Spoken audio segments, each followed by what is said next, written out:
வணக்கம். நேற்று இந்த ராம்ஜி நகர்லேருந்து வங்கிகளில் கொள்ளையடிப்பவர்களை பற்றி அவங்களுடைய ஆரிஜின் எப்படி வந்துச்சு அப்படின்னு பார்த்தோம். அதை இன்று தொடருவோம். இப்படி வங்கிகளுக்கு வெளியிலே கொள்ளையடித்து கொண்டிருந்தவர்கள் அதே அந்த கவனத்தை திசை திருப்பி செய்கிற வேலையை வங்கிகளுக்கு உள்ளே செய்யணும் அப்படின்னு முடிவு பண்ணி வெளி மாநிலங்களில் போய் நம்ம திருடினோம்னா நம்மளை யாரும் பிடிக்க முடியாது அப்படின்னு சொல்லி ஒரு முடிவெடுத்து ஒரு அஃபென்ஸ் ஒரு மாநிலத்தை பண்ணணும்னா குறைஞ்சது 5 பேர் அல்லது 6 பேர் ஒன்றா சேர்ந்து போவாங்க. அங்கே போய் வங்கி பட்ட பகலில் நடந்துக்கிட்டு இருக்கும்போதே வங்கியில் உள்ளே இருக்கிற கேஷியர்னு சொல்லுவோம் இல்லையா, அவரையோ அல்லது வங்கிக்கு பணம் கொண்டு போய் வங்கி உள்ளே கொண்டு போய் அந்த கவுண்டரில் கேஷ் கவுண்டரில் வைக்கிறவங்களையோ திசை திருப்பி கொள்ளையடிக்கிறத ரொம்ப சக்ஸஸ்ஃபுல்லாக பண்ணாங்க. எல்லா வங்கிகள்லேயும் திருட்டு போச்சுன்னு தெரியும், பணம் எப்படி போச்சு யார் எடுத்தான்னு துளி கூட தெரியாது. இப்போது அது கேமரா வந்துருச்சு, அப்போல்லாம் அது கிடையாது.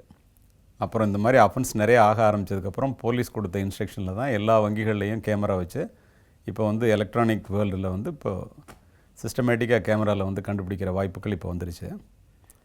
அப்போது ஒரு உதாரணத்துக்கு எப்படி அஃபென்ஸ் பண்ணுவாங்கன்னா, 6 பேர் ஒரு வங்கிக்குள்ளே நுழைவோம்.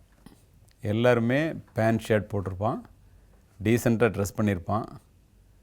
அதுக்கு முன்னால் சாதாரணமாக போவாங்க. இப்போல்லாமாவது கேமரா வந்ததுக்கப்புறம் கேப் போட்டுக்கிறாங்க, முகத்தை கொஞ்சம் மறைச்சிக்கலாமே, கேமராவில் ஃபேஸ் சரியாக தெரியாதுங்கிறதுக்காக. அப்போ அது கூட செய்கிறதில்ல. ஒருத்தன் பேங்க்குக்கு வெளியிலேருந்து என்ன நடக்குதுன்னு பார்த்துட்ருப்பான். ஒருத்தன் அந்த பேங்க் உள்ளே போய் வெயிட்டர்ஸ் ரூமில், வெயிட்டிங் ரூம் இருக்கு இல்லையா, அந்த வெளியில் சோஃபாலாம் போட்டிருப்பாங்க, அதில் உட்காந்துருப்பான். பாக்கி 4 பேரில் 2 பேர் அந்த கேஷியருக்கு முன்னாடி கவுண்டரில் இருப்பான். 2 பேர் பேங்க் உள்ளே போயிடும். இது உங்களால் நம்புறதுக்கு கஷ்டமாக இருக்கும். இவங்க இந்த மாதிரி போய் திருடுற வீடியோ ஃபுட்டேஜ் பல மாநிலங்களில் உள்ளது நான் பார்த்துருக்கேன், வச்சுருக்கேன். இதை ஏன் சொல்கிறேன்னா, இப்படி இவங்க பண்ண ஆரம்பிக்கும்போது எப்படி பண்ணுவாங்கன்னா, ஒரு உதாரணத்துக்கு ஒரு சம்பவத்தை சொல்கிறேன். மகாராஷ்டிராவில் 10,000 ரூபாய் கட்டு, தட் இஸ் ஒவ்வொன்றும் 1 லட்ச ரூபா, 10 லட்ச ரூபாயை கொண்டு கேஷ் கவுண்டரில் ஒரு ஆள் வைக்கிறார். உள்ள கேஷியர் உட்காந்துருக்கார். அவருடைய ட்ராயரில் ஏற்கனவே பணம் நிறையா இருக்குது. இதை வாங்கிட்டு அவர் ரெசிப்ட் கொடுக்கணும். அப்போ உள்ள ப்ரொசீஜர், அந்த பேங்க்கில் உள்ள ப்ரொசீஜர். கரெக்டாக இவர் காரை நிறுத்திட்டு அந்த 10 லட்ச ரூபாயை பேக்லேருந்து எடுத்து வெளியில் வைக்கிறார். வெளியில் 2 பேர் நிற்பான்னு சொன்னோம் இல்லையா கேஷ் கவுண்டரில், ஒருத்தன் அவர் அப்படி ஒரு தட்டு தட்டி ஏற்கனவே அவர் காரை கொண்டு நிறுத்திட்டு வரும்போது கார் நம்பரை பார்த்தவன் கார் நம்பரை கரெக்டாக சொல்லி, சார் உங்கள் காரை யாரோ எடுத்துகிட்டு போகிறாங்களே, இந்த நம்பர் தானே உங்கள் கார் அப்படிமா. அப்படி திரும்பி அவர் பார்த்தோன்னே கேஷியர் தான் பார்க்குறாரு இல்லையா பணத்தை வைக்கிறத, அவர் எடுத்துக்குவாருங்கிற ஒரு நம்பிக்கையில் காரை பார்க்குறதுக்காக அவன் ஓடுவான். இவன் இந்த பக்கம் திரும்பி அவர் சொல்லி காரை எடுத்துகிட்டு போகிறான்னு அப்படி திரும்பி அப்படி போகும்போது இந்த பணத்தை கேஷியரும் பார்க்காதப்ப இவனும் பார்க்காதப்ப இந்த பணத்தை பக்கத்தில் இருக்க இன்னொருத்தன் எடுத்துருவான். கேஷியர் ஏன் பார்க்கலன்னா, உள்ளே 2 பேர் போனோம் இல்லையா, அந்த 2 பேரில் ஒருத்தர் அந்த கேஷியரை கரெக்டாக இதே நேரத்தில் அப்படி டச் பண்ணுவோம். அப்போல்லாம் செல்ஃபோன் புழக்கத்தில் ரொம்ப இல்லை. உங்கள் மேனேஜர் உங்களை கூப்பிட்றாரு சார், ஒய்ஃபுக்கு ஏதோ சீரியஸ்னு சொல்கிறாங்க சார் அப்படின்னோன்னு டப்புன்னு அவர் எந்திரிச்சு நீ யார் அப்படின்னு கேட்டுக்கிறார்.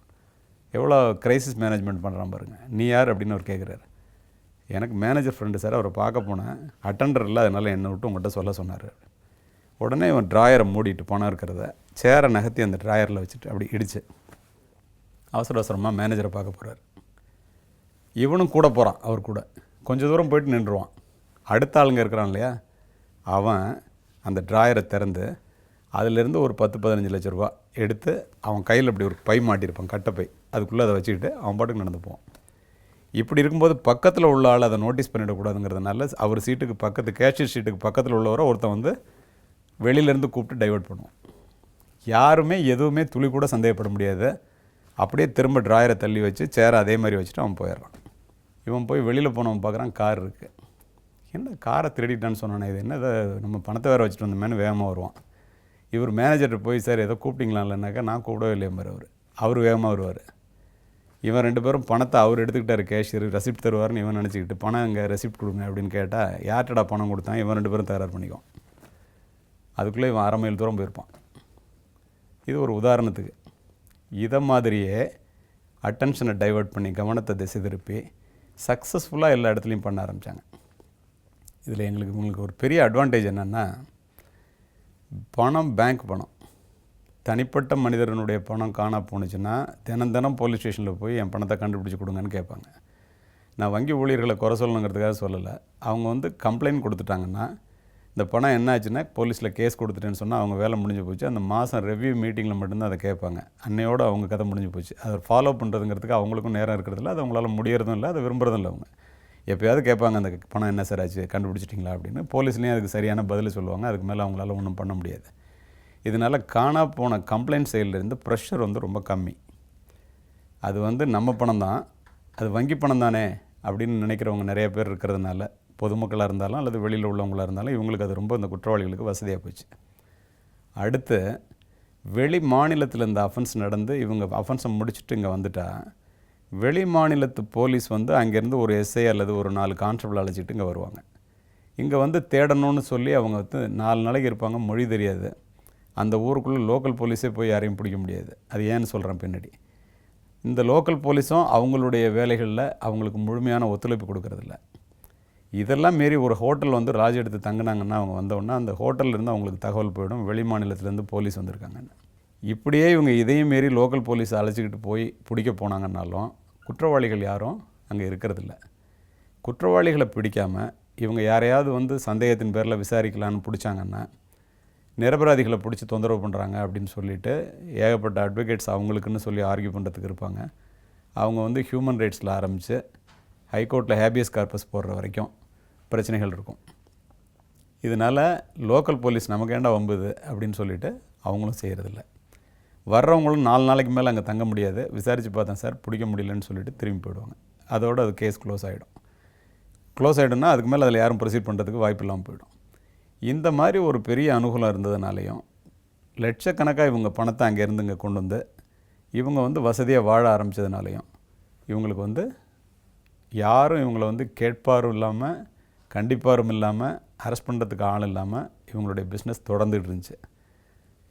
இன்றைக்கு இதோடு முடிவு பண்ணிக்குவோம். நாளைக்கு இதை எப்படி ஃபர்தராக தொடர்றோம் அப்படிங்கிறத பற்றி நாளைக்கு சொல்கிறேன். வணக்கம். மீண்டும் நாளை சந்திப்போம்.